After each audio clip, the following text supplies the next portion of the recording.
আবারও উপস্থিত হয়েছি নতুন একটি ভিডিও নিয়ে, যেখানে এক্সেলের মধ্যে যদি আমাদের এই ধরনের কোনো আইটেমের নাম থাকে এবং প্রত্যেক ক্ষেত্রেই যদি আমাদের সাপোজ এখানে মিল্ক 1 লিটার বা 2 লিটার বা 3 লিটার লেখার প্রয়োজন হয়, লিটার্স লেখাটি বা পিসেসের ক্ষেত্রে পিসেস লেখাটি যদি বারবার লেখার প্রয়োজন হয়, সেক্ষেত্রে অনেকটা সময়ও লাগে এবং সময়টি নষ্ট হয়। সেই ক্ষেত্রে আমরা একটি সহজ পদ্ধতির মাধ্যমে সেটি করতে পারি। তার জন্য প্রথমত লেখাগুলো আমাদের যে সেলগুলি রয়েছে সেই সেলগুলিকে সিলেক্ট করে নিতে হবে। এবারে কন্ট্রোল প্রেস করে রেখে 1 প্রেস করব, দিলে আমাদের ফরম্যাট সেলের ডায়লগ বক্সটি ওপেন হয়ে যাবে। এখানে কাস্টম অপশানটি চুজ করতে হবে।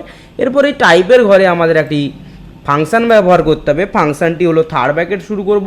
থার্ড ব্র্যাকেট শুরু করার পরে ইকুয়াল 1 থার্ড ব্র্যাকেট ক্লোজ। এরপর হ্যাশ সিম্বল ব্যবহার করব।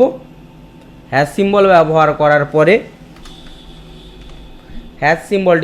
করার পরে ডবল ইনভাইটেড কমার মধ্যে আমরা লিখে দিব লিটার, LITER, এবং আমাদের হ্যাশ সিম্বল এখানে ডবল ইনভাইটেড কমা ক্লোজ দিব, কোলন দিব। এরপর আবার একবার হ্যাশ সিম্বল ব্যবহার করতে হবে।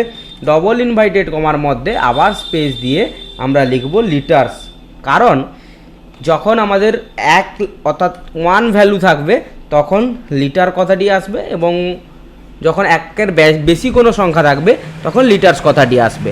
এরপর আমরা ওকেতে ক্লিক করে নেব। ক্লিক করার পরে আমরা যদি কোনো সংখ্যা এন্টার করি, অবশ্যই এন্টার করার সঙ্গে সঙ্গেই আমরা দেখতে পাচ্ছি যে তাদের প্রত্যেকটি ফিল্ড এখানে অ্যাটাচ হয়ে চলে আসছে।